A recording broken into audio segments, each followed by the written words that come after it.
Bien, buenos días a todos.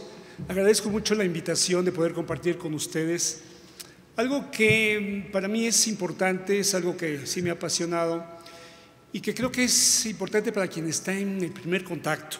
Es decir, la gran mayoría de nuestros pacientes van a ser mayores de 60 años. Aquel que no quiera ver gente mayor tendrá que ser o pediatra o patólogo, porque inclusive quien se dedica a administración de hospitales tendrá que batallar con cómo destinar recursos para ellos. Pero centrando más la charla, algo que siempre ha causado dificultad es cómo abordar a este paciente ya en consultorio.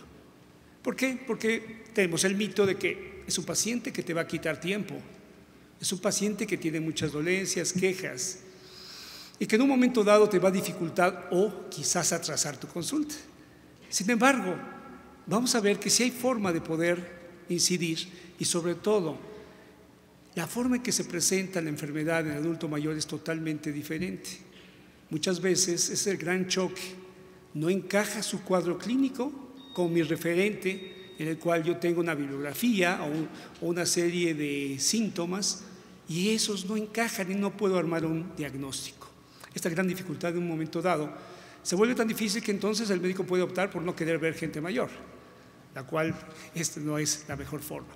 ¿Qué vamos a hacer en este momento? Inicio con un caso, lo empezamos a ver algunos aspectos importantes y después trataremos esa valoración gerontogeriátrica que creo que va a ser muy útil, pero con aspectos relevantes. No intento llenarlos con grandes estudios, no es el interés de esta charla, sino que podamos más tarde, si ustedes así lo desean, compartir con preguntas.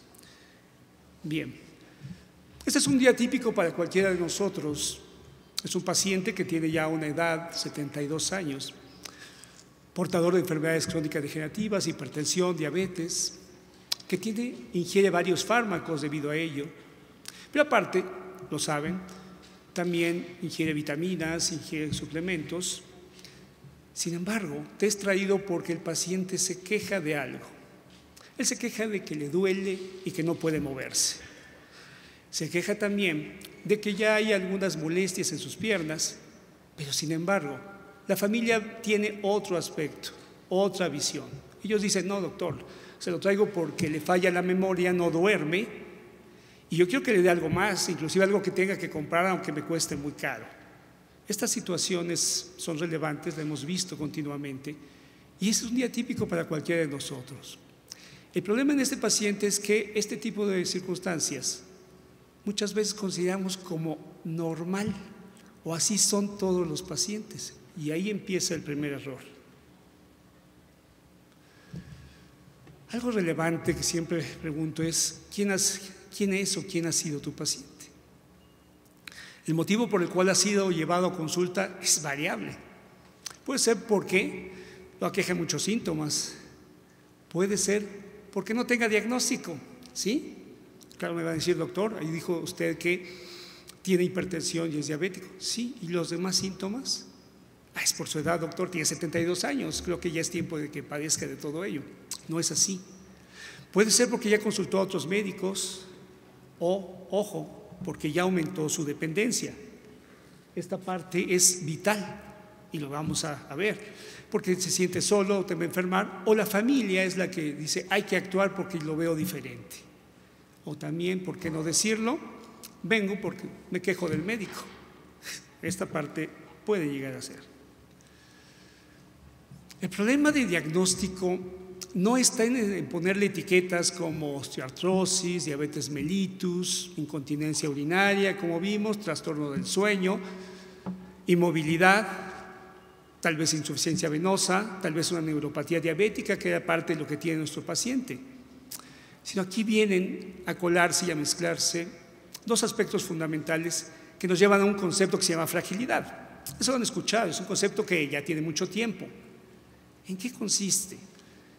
Es aquel paciente que en un momento dado hay un desbalance entre los cambios que tiene por su edad y su falla de adaptación a ellos y a los eventos agudos o a la discapacidad. Ese paciente que solamente está esperando un evento agudo para que sea tal vez hospitalizado o tal vez tenga un desenlace fatal. Sin embargo, eventos agudos. Uno esperaría tener un paciente con Un infarto al miocardio con dolor retroesternal y las manifestaciones pertinentes que hemos aprendido, ¿no? Tu paciente tal vez solamente venga con delirio, única y exclusivamente. Y es un paciente que ha sido dejado, o bien viene simplemente con una gastritis un poco atípica, pero que bueno, hay que darle más tratamiento para que mejore. Y ya lleva 3 días así, hasta que llega ya con un infarto al miocardio en un servicio de urgencia. Identificar a pacientes con fragilidades es una parte importante. Muchas veces nos dejamos llevar solamente, como el caso de este paciente, y lo pongo porque llevo una historia en la cual se pudo haber incidido en diversos momentos. Este primer paciente, como vieron, con esas quejas, simplemente fue evaluado únicamente de su glucosa, su presión arterial y decirle que lo demás pues ella tenía que irse adaptando. Se aumentó la dosis de analgésico, sin embargo, el paciente siguió igual. Son situaciones que son relevantes y que tenemos que aprender a detectar quién es esa persona frágil. Pensamos en fragilidad solamente en alguien de 90 años, ¿no? Puede ser alguien de 60, con algunas características como hablaré más adelante. Bien, pues nuestro caso, ¿qué nos dice? Ok, lo que tiene o la queja por la que viene el paciente, ¿es normal? ¿Es por su edad? Esta es una de las preguntas clave y desafortunadamente una de las contestaciones habituales. Señora, es por su edad, ¿qué esperaba? ¿No? Algo que nos es muy difícil hay veces valorar es cuándo es un envejecimiento y cuándo es un envejecimiento patológico y cuándo lo que está haciendo es un mal mecanismo de adaptación. ¿Será por la enfermedad únicamente o su reserva funcional ya no le permite entonces tener esa serie de síntomas que tú esperabas? Y entonces los síntomas que él tiene o ella tiene se vuelven totalmente atípicos. Primer punto, el envejecimiento es heterogéneo y asincrónico, es decir, tú aunque tengas un hermano gemelo va a envejecer diferente a ti. Y ojo, todos tus órganos están envejeciendo en forma diferente. Es decir, tu hígado envejece diferente a tu cerebro, a tu corazón, etc. Aunque haya un lazo que los une, que es el endotelio en un momento dado.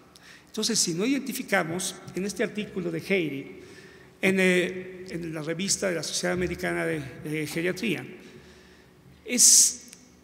percibe muy bien calidad con los cambios de envejecimiento, es decir, algo que ustedes han visto, disminución de la masa corporal. Y la otra palabra que conocemos llamada sarcopenia. ¿Cómo saber si es ya esa sarcopenia en la cual se ha vuelto patológica y cómo saber si no es solamente falta de tono muscular que requiere ello? Para eso necesitamos evaluarlo, hay formas de hacerlo y sobre todo evaluando su nivel funcional. Cuidado, muchas veces uno de los casos más frecuentes es que el paciente extraído ya venga con exámenes y te diga a su familiar, doctor, de lo más está muy bien, ya vimos sus exámenes y está mejor que yo. Y ustedes empiezan a revisar las constantes y efectivamente tal vez está dentro de algunos parámetros, pero si pones atención, verás que esa creatinina ya no está en punto 7, ya llegó a punto 9. Claro, alguien dirá, bueno, doctor, a menos que tenga más de 3, pues ya hablaríamos de un daño renal. No, su filtración glomerular ya debió haber disminuido. Esta sí disminuye con la edad. A partir de los 40 años estamos hablando de 40 mililitros, perdón, estamos hablando de 10 mililitros por década. Es algo que tienes que tomar en cuenta porque si valoras peso, valoras creatinina, te das cuenta que esa filtración glomerular disminuyó y entonces él está perdiendo sí peso, pero también está pasando otros datos más. Si revisas esos exámenes verás que la albúmina está llegando a los límites inferiores, más está dentro del parámetro de referencia del laboratorio. ¿Qué está pasando? Y ellos te van a decir, doctor, ya adelgazó de brazos y piernas y está gordito. ¿Por qué, doctor? Ese paciente está teniendo un metabolismo acelerado, algo está sucediendo y es el preámbulo de esa fragilidad para que venga ya entonces tal vez un síndrome geriátrico o un evento agudo. Y la otra dificultad radica en esto, en los procesos de adaptación que son fallidos. Lo iré viendo más adelante en cada uno de los aspectos, pero es frecuente, por ejemplo, el paciente dice, ya no sale, doctor, ya dejó de hacer estas actividades. Si ustedes preguntan, verán que muchas de esas actividades ya fueron dejadas porque el paciente se siente mal, fueron hechas a un lado. y ha tratado de adaptarse, tal vez se puso muy intolerante, tal vez pone pretextos para no salir y está encubierto otra cosa más. Por eso es conveniente encontrar esa situación.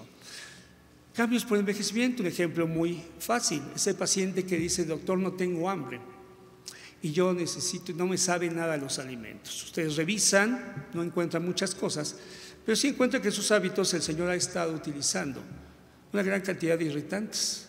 Evidentemente las papilas gustativas van teniendo cambios importantes. Si ustedes ven, van a ver una lengua con papilas aplanadas totalmente, y solamente el paciente percibe sabores muy amargos o muy salados. ¿Qué es lo que hace? Empieza a utilizar más sal, empieza a utilizar más irritantes, porque solamente así distingue.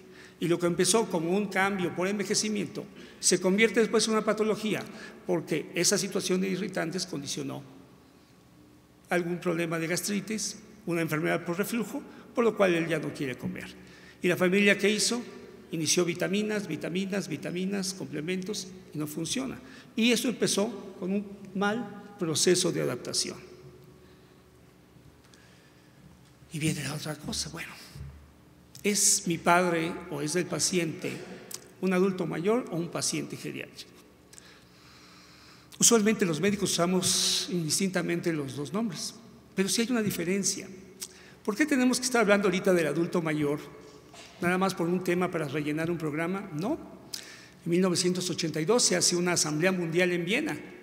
De ahí partieron normas y conductas para esta situación.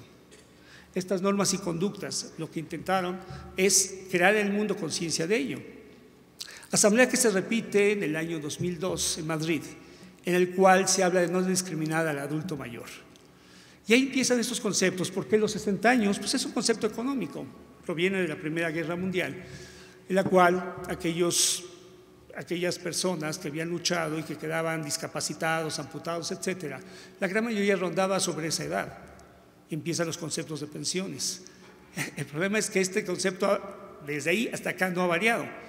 Es factible que algunos países, sobre todo los nórdicos, lo cambien a 75 años de edad o a 65, porque ya cualquiera, y muchos de nosotros que en un tiempo nos acercaremos a los 60, diremos: ah, caray, soy adulto mayor. Sin embargo, ¿qué nos hace diferente de un paciente geriátrico? Son cosas más importantes. La edad puede serlo, sin embargo, son las otras características. Patología, la presentación de 2 o más enfermedades. Dígame quién de sus pacientes no lo tiene. Hipertensión, diabetes, osteoartrosis, insuficiencia venosa. Y presentar deterioro funcional, el cual veremos más adelante, pero este es un factor vital. Es el primero que te indica que algo está pasando con tu paciente. Y los famosos síndromes geriátricos no solamente son un complemento, como lo verán en los libros que están muchas veces hasta en los últimos capítulos. Tu paciente se va a presentar con eso, y eso implica una atención más personalizada y que actúes más rápidamente que aquel paciente con una enfermedad crónica, ¿sí? Y sin embargo también este aspecto social es vital, en dónde está inmerso. Por eso te pregunté al principio quién es tu paciente, quién había sido, dónde está inserto. Entonces esto cambia la perspectiva: un adulto mayor con enfermedad o un paciente geriátrico que puede estar controlado pero que presenta una agudización. ¿Qué buscar? Esta es la parte vital en esto. Cuando el paciente, si regresáramos al caso que les puse, caramba, te presenta todo. Tengo que ver si tiene su glucosa en parámetros normales, sus cifras tensionales, ver si come, si no come, por qué le duelen las piernas, tiene osteoartrosis, hay dependencia funcional, etcétera. Tengo que buscar esto. Y esto es válido desde el principio: factores de riesgo. Esos factores de riesgo se han convertido en algo fundamental para que tú dirijas tu exploración, tus preguntas hacia ello. No son parte del relleno de una historia clínica. El que tú tengas un hombre mayor de 70 años con tabaquismo intenso y te llegue por hematuria, puedes perder el tiempo haciendo una exploración o una semiología muy larga y no dirigirla hacia situaciones que, ojo, si tiene deterioro funcional o otro síndrome, tendrías que buscar una neoplasia, tal vez un cáncer vesical. O sea, ahí estamos hablando de factores de riesgo. La comorbilidad. La gran mayoría de las enfermedades crónico-degenerativas actúan ¿Cómo? En forma oxidativa, ¿sí? Muchas veces pensamos, y la familia también, que tu enfermo con diabetes, hipertensión, que se ha mantenido en cifras 130 de glucosa, 140, 80 y así lleva varios meses, esto se va a mantener así. No, hay un proceso oxidativo que es constante y que si no logras incidir, ese paciente va a tener deterioro cognitivo en los siguientes años. Y es el paciente que, como hemos visto, de una larga historia. Les puse acá abajo unas referencias para que vean desde el 2002 la relación que hay entre deterioro cognitivo y deterioro funcional, ¿sí? Pero en este estudio, que es más reciente, 2012, tiene casi resultados muy similares. Este estudio fue hecho en Singapur, una gran muestra, pero la idea de ponerlos acá es que esto es lo relevante, no ha cambiado y hay que tomarlo en cuenta. La presencia de deterioro funcional, deterioro cognitivo van de la mano siempre. Siempre empezamos por lo funcional y después viene el cognitivo. Cualquier síndrome geriátrico te debe alertar. Tal vez voy a ser muy repetitivo en esta situación, pero vale la pena. Polifarmacia, todos dijimos no a la polifarmacia. Yo les diría, ¿qué haríamos con un paciente como el que acabamos de ver? ¿Le quitamos algún medicamento? Muchas veces tendremos que agregarlo. La diferencia está en que tienes que ajustarlo de acuerdo a, uno, agudizaciones, presentación de comorbilidad, y que tomes en cuenta sus cambios por envejecimiento, principalmente renales. Tengo entendido que tuvieron una charla sobre problemas renales que muchas veces pasan desapercibidos. Y pasa como en este paciente que vieron sus exámenes están normales. No estaban normales. Ya había tenido una elevación de creatinina en los últimos 6 meses, en la cual, 0.9, de 0.7 a 0.9, hablaba de que había habido una progresión más rápida de la usual. Había que actuar. Disfunción familiar, no tengo que decirles, muchas veces parte de mi consulta es tratar a la familia más que el adulto mayor, porque en esta situación la perspectiva de la familia es totalmente diferente. Yo quiero que duerma, que esté quieto y que no dé lata. Y el paciente dice, yo quiero sentirme mejor. Esas dos perspectivas muchas veces es difícil y muchas veces caemos en el otro lado. Entonces, ok, le vamos a dar su suplemento y todo, no va por ahí el asunto. Es importante, sí. El tomar en cuenta todo esto habla de que si yo tomo en cuenta factores de riesgo, comorbilidad y presentación de un evento agudo, si yo tengo mujer mayor de 80 años, antecedente de tabaquismo, caída, fractura de cadera, es mortalidad al 50% en menos de un año, probado por cualquier otro evento. De esa es la importancia de poder incidir antes. Así es. Bueno, analicemos esta parte importante. Hemos hablado de edad. La edad como tal solamente se convierte en riesgo. Se están operando pacientes de más de 90 años, se están haciendo intervenciones quirúrgicas. Ya no es que está muy grande para esta cirugía o no la va a aguantar. Yo diría, pues no la tiene que cargar. O sea, estas situaciones que, bien valorado, adulto mayor, paciente geriátrico puede entrar a una cirugía o un evento endoscópico, etcétera. Muchas veces la gente espera ver por el aspecto del paciente si podrá o no aguantar. Yo nunca he entendido esa forma de valorar, ¿sí? Pero bien, tomamos en cuenta que nuestro paciente, en este caso, tuvo antecedentes de tabaquismo, alcoholismo relativo, ya no fuma obviamente, pero tiene 2 enfermedades que van aunadas a algún síndrome metabólico, que el cual cursó sin ser detectado mucho tiempo. A toda esta reunión de factores te dio hipoxia continua en circulación colateral. Este paciente fue dejado pasar varias veces, simplemente se le ajustaban algunos medicamentos, se le daban más analgésicos, hasta que presentó un primer evento agudo de tipo neurológico isquémico. Se le hizo más adelante una tomografía y se encontraron infartos lacunares. ¿Qué hablaba de eso? Hablaba de ese daño hipóxico, de ese daño de estrés oxidativo, de esa apoptosis a nivel de subcorteza. Ya había habido este daño. ¿Y eso qué hizo? Que ese deterioro funcional creciera y había deterioro cognitivo. La falla de memoria no era lo único que tenía. El otro punto importante es que afectan esto, entre las teorías de envejecimiento. El telómero, la parte final de ese cromosoma, es vital para la reparación. Cuando este empieza a fallar, las reparaciones son inadecuadas y va a dar ese cromosoma de información errónea. Y eso va a empezar o una neoplasia, o la aparición de Parkinson, o la aparición de diabetes, otras cosas más. Este paciente cursó con ese trastorno de la movilidad con enfermedad de Parkinson. Bien, deterioro funcional. El punto vital aquí es saber si tu paciente es dependiente o no y desde cuándo lo es. Esto es vital. Mucho de lo que tenemos que hacer en la consulta es una actividad propia de detectives, porque nadie percibió eso, lo percibió como algo normal. Lo percibió como algo normal. Ya no sale por el periódico. Antes iba, este paciente en su tiempo iba frecuentemente a ver torneos de frontenis, ya dejó de hacerlo. Creo que ya no le gusta, doctor. No, tuvo ya una serie de cambios. Ese estrés oxidativo ya había empezado, vino el deterioro funcional y aunado a una enfermedad crónica, vino mayor deterioro. Entonces, no hablo solamente de fijarnos si solamente no puede desplazarse.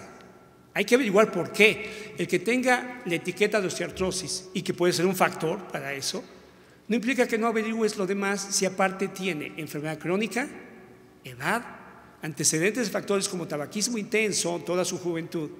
Y entonces te habla de que ya hay un deterioro en otro lado, no solamente en su capacidad para desplazarse. Deterioro cognitivo. Dígame cuántos de sus pacientes que les son llevados mayores de 60 años no les refieren un problema de memoria. Casi todos. Y esto angustia mucho a la familia. Doctor, ya no se acuerda qué desayunó ayer, pero eso sí se acuerda la vez que nos llevó cuando éramos chicos a un evento, al circo, etcétera. ¿Qué pasa en ese momento? Una de las causas fundamentales es que el deterioro de memoria, principalmente reciente, la gran dificultad es decir, ¿es trastorno benigno o no? Esta parte es fundamental. Y yo muchas veces les digo, bueno, no solamente es la memoria, tengo que ver las otras capacidades.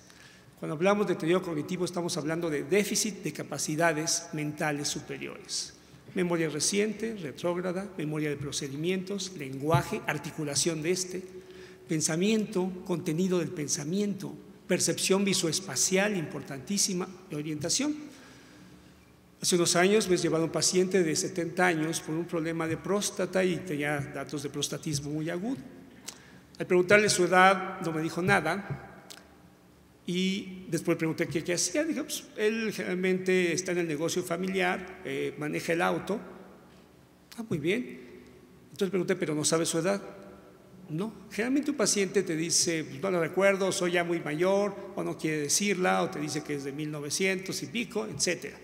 Él simplemente no la sabía. Entonces uno diría, bueno, pero si maneja un auto, ahí había que preguntar, evaluando todos estos factores de capacidades mentales, ¿cómo lo hacía? El paciente solamente podía manejar si iba acompañado, fuera de eso no. Lo que estaban teniendo ante sus ojos esta familia era la presencia de la enfermedad de Alzheimer. Perdía un dato relevante biográfico, aunque sí mantenía memoria de procedimientos siempre y cuando con ayuda. Lenguaje, él podía articularlo bien. Contenido del pensamiento, sobre todo el aspecto abstracto, no. Orientación, solamente que fuera dirigido. Memoria retrógrada, conservaba alguna y el resto no. Eso te hablaba que ese deterioro ya era muy rápido y ya había tenido deterioro funcional antes. Entonces, es algo que no hay que olvidar.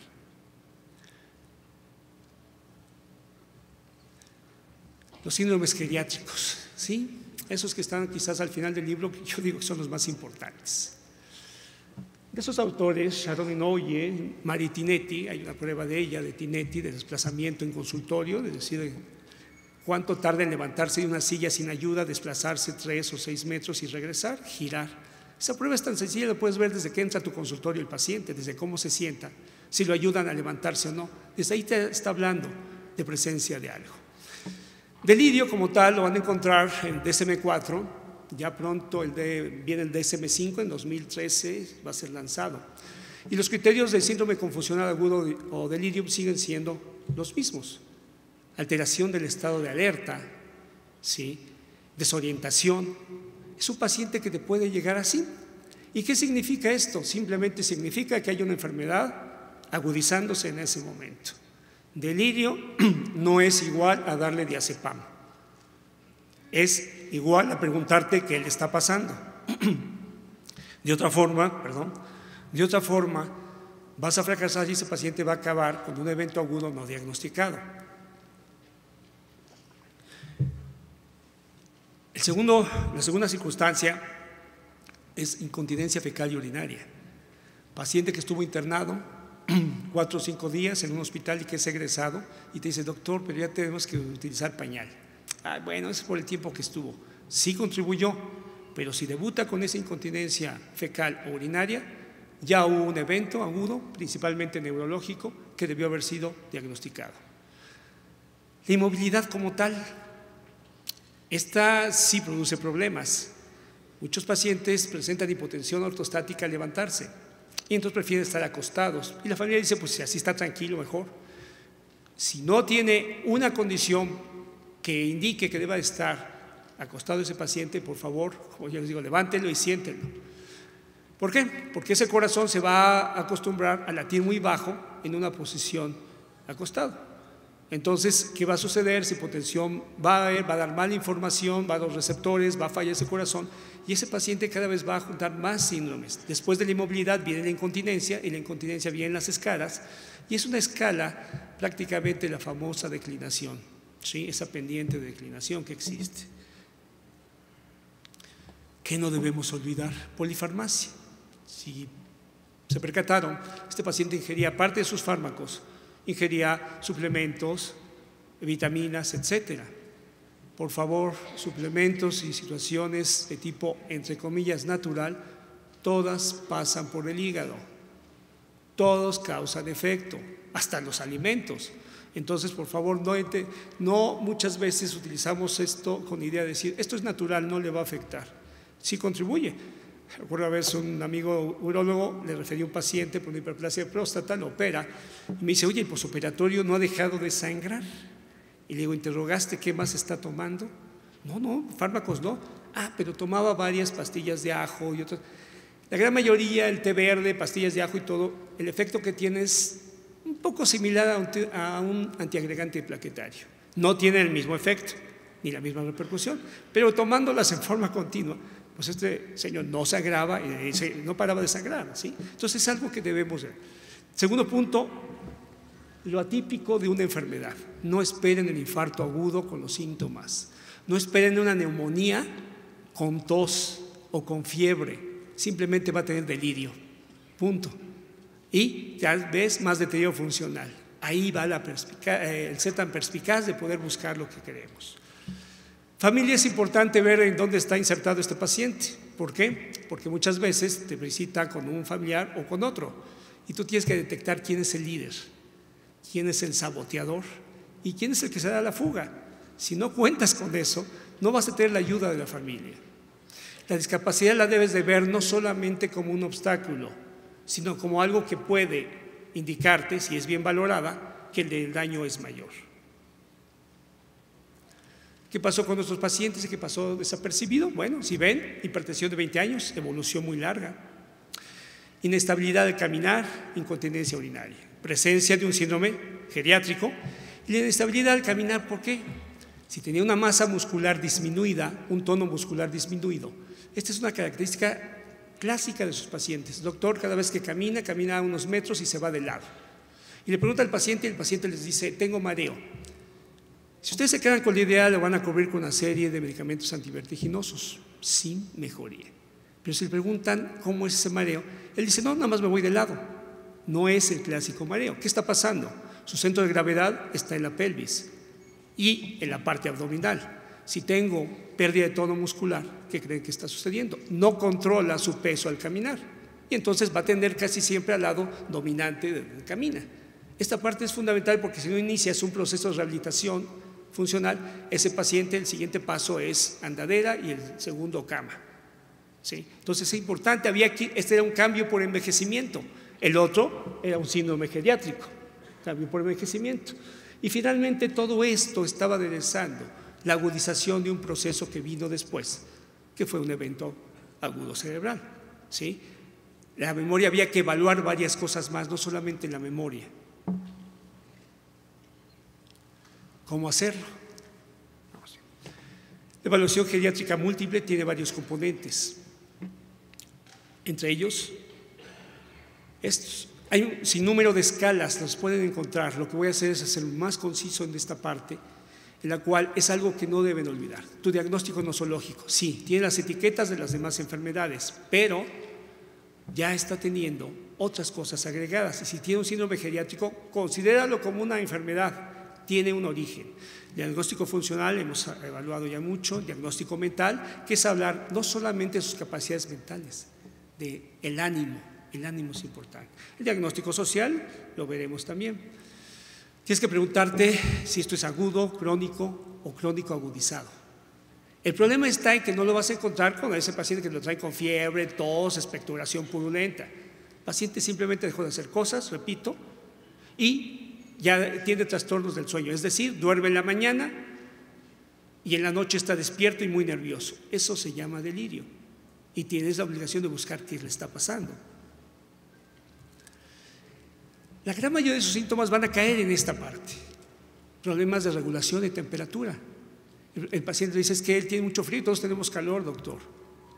En situaciones de denervación de este sistema nervioso autónomo, hipotensión ortostática, síncope, que tienen que ver mucho con esto. Estos son los síntomas más agudos, que hay que buscar. Cuando hablamos de regulación de volumen, me estoy refiriendo a que es un paciente que no va a ingerir líquidos, que está deshidratado y que te va a decir que no ingiere líquidos porque no tiene sed. La gran mayoría de tus pacientes a esa edad pierden ese sentido de la sed. Tienen que estar verdaderamente deshidratados para que busquen ello. Y esta es una de las principales quejas. Esta desregulación inmunológica es cuando empiezan a aparecer los problemas, linfomas, etc. Hace 2 días un paciente con infección urinaria es ingresado a un hospital porque tiene taquicardia. Se detecta ya una insuficiencia renal avanzada y un hipertenso de larga evolución, aparentemente bien controlado. Sin embargo, había fiebre de predominio nocturno de 2 o 3 días. No había ningún dato intestinal, etc. Sin embargo, al empezar a revisar la gente de urgencias, pide una tele de tórax y ahí había un cierto empastamiento pariliar. Claro, había también un infiltrado difuso abajo que se iba a tratar, pero el empastamiento te hablaba de que ya estaba presentando algo más. Seguramente un linfoma estaba detrás de esto y simplemente esperó un proceso infeccioso para ello. Sistema nervioso central, tu deterioro cognitivo va a presentar esto. No solamente la incontinencia es el reflejo de lo que está pasando a ese nivel. Diagnóstico funcional. Hay sinnúmero de escalas, la escala de Katz y Bartel. Aquí, ¿qué medimos? Las actividades básicas de la vida diaria. Tanto Katz como Bartel. Usamos más Bartel, lo usa mucho también en rehabilitación cardíaca. Evalúa ¿qué? Tus actividades de la vida diaria, actividades de autocuidado. La otra escala que revisa las actividades instrumentales, la escala de Lawton-Brody, lo que revisa es tu relación con el entorno. Ejemplo, en la primera va a evaluar si requieres ayuda para bañarte, para asearte, para peinarte, para ingerir alimentos, si eres continente o no urinario y fecal, y si tienes problemas de desplazarte del sillón a tu cama, al baño o subir o no escaleras. Eso es lo que evalúa Bartel con un puntaje de 100 puntos. Si habla de dependencia es cuando es menor de 60 puntos. En la otra, la parte instrumental es cómo se maneja el paciente en su entorno. Cocina, puede hacer reparaciones, puede manejar su medicamento, sabe la dosis, sabe qué está tomando, puede marcar el teléfono, porque una cosa es que conteste y otra es que marque. Implica un proceso mayor. Puede tomar un transporte público y desplazarse a un banco o hacer un pago. Ahí empieza a dejar de hacer, no, ya lo hacemos nosotros, doctor, algo está pasando. Y finalmente hay también escalas para actividades avanzadas. Forma parte de un club, forma parte de un club social, nada, va al cine. Estas empiezan a disminuir en forma importante y siempre va de avanzadas a instrumentales y a básicas. Diagnóstico mental, también hay muchas escalas, son escrutinio. Pfeiffer es simplemente evaluar orientación, dónde está ubicado, dirección, teléfono, quién es el presidente, etc. Está evaluando memoria reciente, retrógrada, cálculo y también evalúas lenguaje. Min-Mental de Folstein lo que hace es, cuando ya sospechas después de un escrutinio con Pfeiffer, puedes utilizarlo para evaluar si hay demencia o no. Es una prueba muy larga y requieres tiempo para ella. Las escalas de Savage-Brink son escalas de depresión. en la cual hay 5 puntos importantes. Yo simplemente le diría 2. Autoestima baja y capacidad de disfrute perdida. Si ese hombre ya no disfruta a sus nietos o lo que le gustaba, cuidado, sí hay un proceso depresivo detrás. Esto no lo olviden. Sí, el paciente es llevado a consulta por alguien, pero si tú buscas, puede haber abandono, aún en un paciente cuidado en casa, y puede haber maltrato del tipo que quieras ver. Esta es una entidad que ha sido subregistrada, pero que existe constantemente. ¿Qué requería el paciente? Lo adecuado, detectar síndromes geriátricos que te llevaran a resolver agudización de enfermedades, que tomaras en cuenta el periodo de evolución de esas enfermedades, que ya te encuentres con esa historia natural de enfermedad, en que ya debes de buscar demencia, daño renal, de primera intención, desde que te fue llevado a consulta. Si no lo haces así, vas a perder muchos meses. No olvidar los cambios por envejecimiento. Él los tenía, esa inestabilidad al caminar eran dados por ello. Hacer lo usual de solicitar exámenes, prescribir medicamentos, solamente es prolongar esto y mayor deterioro. ¿Qué es lo que quieres? Intervenir en la enfermedad, evitar o alargar ese tiempo de presentación de la discapacidad y reinsertarlo. Las valoraciones que se hacen en otros lados, cuando un paciente geriátrico llega a un servicio de agudos, urgencias, desde ahí se piensa cuándo se va a egresar, en la forma que ésta sea, si va a ir a un hospital de día o a un hospital de crónicos o va a ir a su casa. Puede pasar cualquier cosa en ese momento, pero ya desde ahí se está programando su alta. Objetivos: la independencia, es decir, que vuelva de las actividades de autocuidado a las instrumentales, y si logra llegar a las avanzadas, estamos del otro lado. Muchas veces solamente podremos llegar a esto, pero este paciente se logró nada más eso, cuando el deterioro empezó así. Finalmente, si olvidas esto, la edad es un riesgo, los factores de riesgo que ya he hablado bastante, familia, maltrato y los síndromes geriátricos, esto es lo que te puede pasar. Cada vez tendrás un paciente con más síntomas atípicos y los vas a tratar de echar en ese cajón que dice, es por su edad, ya está grande. ¿Qué esperaba usted a esta edad? Eso no debe ser, deben olvidarlo. Valoren siempre, si no han valorado el deterioro cognitivo y funcional, esa bomba les va a explotar. Va a ser mayor demanda de consulta, va a ir a ver a otro médico, va a pedir visitas a domicilio, qué sé yo. No es opción resolver síntomas únicamente. No es la opción. Pedir una serie de exámenes como este paciente me venía con examen, miren, no está muy bien. No, sin sentido, no tiene caso. Si yo tengo un deterioro cognitivo, si tengo un síndrome geriátrico, me obliga a buscar más.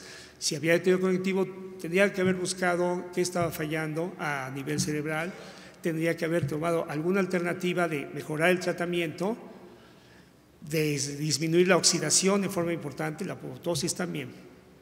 Porque también recurrir, yo puedo hacer y derivar este paciente, en nuestro caso, al cardiólogo, al endocrinólogo, al neurólogo, y tal vez hasta el gastroenterólogo.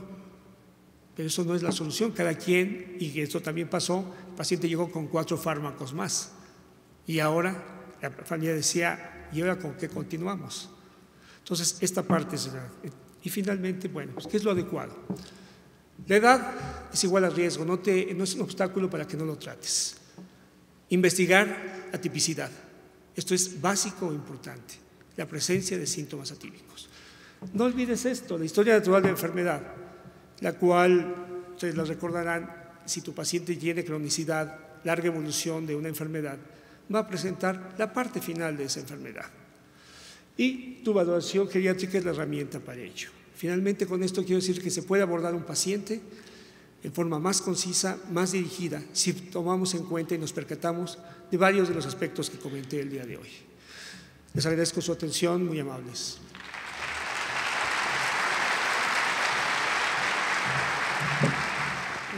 El micrófono itinerante, por favor. Por favor. Doctor, en el caso del paciente de tercera edad que tiene deterioro ya en sus músculos y que por eso tienen esa pérdida de equilibrio, ¿cómo podemos ayudar a que no siga esa pérdida, pero también cómo poder ayudarle a ir recuperándolo y que ya no tenga ese problema? Bien, un paciente que empieza a perder masa muscular empieza a perder desde los 40, 50 años de edad. Y si no, valorémonos nosotros. Te cuesta más trabajo subir una escalera. ¿Cómo lo puedes ver en la consulta? Evalúa su fuerza muscular, los grados de fuerza muscular. Eso es básico. Puedes tomar diámetros o no, pero eso es muy variable de la masa muscular porque va a depender qué ha hecho o a qué se dedicó. En primer lugar, la fuerza muscular es la que te va a dar todo. Si esa fuerza muscular ya no está en un grado 5, está en un 4 más o en un 3 más, cuidado, tienes que instalar un programa. ¿Qué se ha hecho en el mundo ante los problemas de sarcopenia? Generalmente programas de rehabilitación. Son ejercicios para fortalecer tono muscular. Algo muy simple que puedes decirle a tu paciente, que se siente a la orilla de la cama o en un lugar en que sus pies no rocen el suelo y que eleve sus piernas lentamente hasta llegar a esta forma y bajarlas lentamente. Si ustedes lo hacen, van a notar que a nivel del cuádriceps, en la inserción del tendón rotuliano, van a notar que se empieza a poner duro. Ese es uno de los principales factores de ayuda. Después le vas a pedir que se acueste en la cama, que sobresalgan sus rodillas y que flexione suavemente, que haga lo mismo. Es como si hiciera esto. Esto que empiece con series de 5 y no importa la edad, a menos que tenga un problema complejo que le impide estar boca abajo, por ejemplo, ¿sí? Ahí sí ya es diferente, pero la gran mayoría lo puede hacer. Esto que estás haciendo, que tenga tono muscular, no vas a generar más masa muscular, pero sí más fuerza muscular. Ese paciente depende de sus piernas y de alguna forma va a ayudar a columna lumbar. Si puede nadar, sería excelente. Los complementos que hay, proteínas, etcétera, no los recomiendo por una razón. Ustedes los van a ver, la gran mayoría de ellos tienen una gran cantidad de proteínas. Qué bueno, no, qué malo, porque son pacientes que ya no van a manejar esa proteína y el daño renal se va a acentuar. Cuidado con los productos con soya a esa edad. ¿Por qué? Sí, es muy benéfica en la infancia, en la juventud, pero a esa edad esa proteína tiene un alto peso molecular. No la pueden filtrar y he tenido pacientes ya con anasarca por ingerir suplementos con soya o alimentos con soya, leche, jugos. Entonces, ejercicio, no vas a encontrar, y en la literatura no vas a encontrar más. Bien, ¿otra pregunta? Buenos días, doctor César. ¿Qué tal? Buenos días. Bueno, más que pregunta, quiero hacer un comentario acerca de su presentación, porque realmente lo que vemos en la consulta de los adultos mayores, lo típico es lo atípico del adulto mayor. Y este tipo de alteraciones que va teniendo en cascada, una comorbilidad, y el paciente se va deteriorando porque hay tantas enfermedades que en un momento determinado, cuando llegan a consulta, ninguna enfermedad predomina, sino la cascada de una tras otra, y es cuando el adulto mayor es una carga para la familia. El adulto mayor se vuelve algo pesado y algo que no quieren tener. Entonces, el médico debe estar preparado bajo esta circunstancia para evitar la iatrogenia de apiunión y la otra iatrogenia de polifarmacia. Doctor, gracias por su presentación. Yo quería hacer solamente esta dignificación del adulto mayor para evitar que el médico sea parte de esta alteración, porque a veces pega tan duro una enfermedad como las cuestiones de tipo emocionales en el adulto mayor. La depresión es la segunda causa de atención, la segunda causa de atención del médico de primera atención. Así es de que yo quiero hacer esta intervención y gracias, doctor. Gracias, muy amable. Síndrome confusional agudo. Este es una alteración. Si es a nivel de corteza cerebral, solamente se ha probado que hay un enlentecimiento en las ondas cuando se hace un electroencefalograma, pero lo que te dice es un predictor de morbilidad o de mortalidad. Es frecuente que egrese un paciente o pidan su estado de salud y digan, está estable.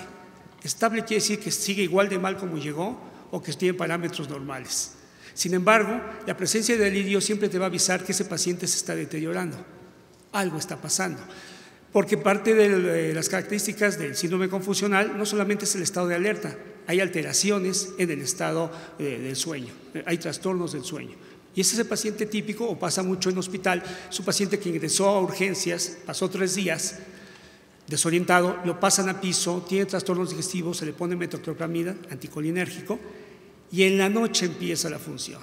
Agitación psicomotriz, gritos, alucinaciones, etc. La primera idea es ponle diazepam. Primero averigua qué está pasando. En el hospital pasaba muy frecuentemente que había que verlos y simplemente tenías que quitarle en ese momento la metoclopramida. ¿Por qué? Es un anticolinérgico, bloqueaba a nivel estas sondas y entonces empezaba el síndrome confusional. Siempre es predictor de algo, la aparición de este. Se llama síndrome confusional agudo o delirium. Por favor, doctor, ¿tiene el micrófono? Buen día, soy el doctor Víctor Amosorrutia. Quiero felicitar al doctor César Ruiz Parellón. Y en una de sus diapositivas comentó sobre el deterioro del DNA. Yo quisiera saber si hay algún en un paciente adulto mayor entre 65 y 70 años, fuera de enfermedades crónico-degenerativas, si indicaría algún fármaco reparador de este DNA. Gracias. Ok, hasta el momento como fármaco directo no tengo conocimiento. En lo que se ha hecho ahorita de medicina o se intenta medicina genómica es actuar a ese nivel. Lo que hacemos o el uso de antioxidantes, el uso de este tipo de medicamentos, la función que tiene es eso, evitar la destrucción tisular, es decir, que esa, sobre todo a nivel neuronal, que esa membrana no se vea afectada y se altere lo demás. Más que nada es como una de las teorías de envejecimiento, la idea es incidir en ese nivel. Porque esa parte de reparación, al empezar a fallar, hace que entonces esa información sea errónea. Es frecuente que un paciente o un familiar te diga, doctor, ¿por qué tuvo cáncer mi mamá? Es un cáncer de páncreas, mi mamá no fumaba, no bebía, ¿por qué lo tiene? No tenía más que una enfermedad crónica degenerativa, ¿no? ¿Qué estuvo pasando? Esa reparación es constante. Sin embargo, tu reserva funcional termina y entonces se empieza a reparar en forma inadecuada. Fármacos dirigidos a esto que podamos decir, tómate esto, no lo hay en este momento, en lo que a mí respecta. La idea ahorita del Instituto de Genómica es apenas empezar a ver sobre todo en qué nivel están las enfermedades que podemos prevenir y si puede incidir a ese nivel. Pero fármacos, sinceramente, no. Bien, una pregunta más a la doctora que tiene el micrófono, por favor. Bueno, buenos días, doctor. Buenos días, soy Aide Mavi Cárdenas y quiero felicitarlo por su presentación. Espero no ser impertinente, pero aquí pareciera que no hay una frontera específica entre el paciente geriátrico y el adulto mayor, más bien tendría que ver con la aparición de patologías, por un lado, y por otro lado, como que esta aparición de enfermedades se da fuera de la comunidad médica, cuando dentro de la comunidad médica también se presentan este tipo de entidades. Hoy las instituciones que contratan a los médicos quieren que estos trabajen más allá de los 65 años y entonces no estamos haciendo nada porque igualmente nos vemos afectados por este tipo de padecimientos y en consecuencia la prestación de servicio que nosotros hagamos a nuestros pacientes pues también puede verse afectado por esto. Y esto parece ser que en lugar de ir a dar marcha hacia atrás, se va a exigir que los médicos laboren hasta cerca de los 70 o 72 años, doctor. Entonces, no sé qué se pudiera hacer en este sentido. Bueno, la idea ahorita, en primer lugar de la presentación, es darle un arma para saber qué hacer con este paciente. Evidentemente no llega con la etiqueta de que yo soy paciente geriátrico y yo solamente soy adulto mayor. Ese adulto mayor, y por eso puse este caso, empezó con sus enfermedades crónico-degenerativas, pero empezó antes, y repito, soy reiterativo, con deterioro funcional. Esto hay que buscarlo. Si ustedes lo buscan de primera intención, ya van dirigidos a qué preguntar más. Hay muchos de ustedes que laboran en una entidad social en la cual tienen 15 minutos para resolver ese asunto. La idea de que si tú rápidamente tienes factor de riesgo como este paciente, evolución larga de esta enfermedad, presencia de un síndrome geriátrico, te obliga a que o lo citas más pronto y tu incidencia va a ser voy a buscar mayor daño.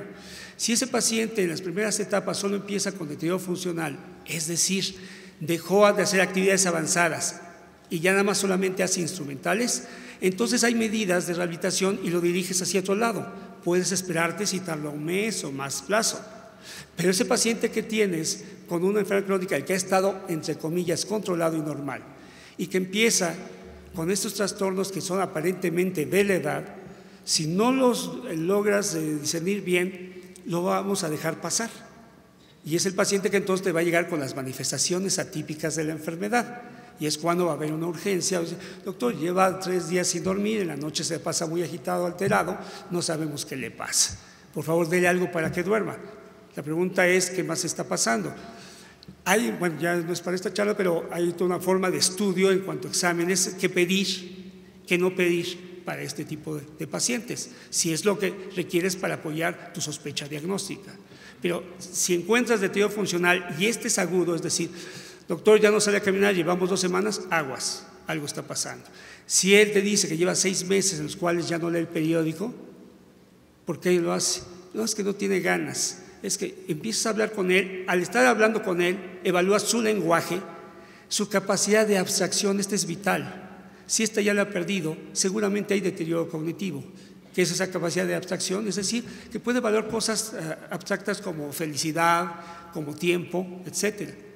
Si puede entender eso, entonces tienes con qué trabajar con ese paciente. Si no lo puede hacer, ya solamente va a manejar memoria de procedimientos, lo que aprendió bien y que hace mecánicamente, hasta que tenga la primera falla. Entonces ya va a dejar de hacer eso que le gustaba. Eso va a acentuar depresión, se va a aislar. Y entonces empezará, el problema es que la familia empieza a preguntar y todo el mundo interviene y dice, oye, dale estas vitaminas, oye, a mi suegra le trajeron esto de Estados Unidos, que desde que lo toma hasta baila.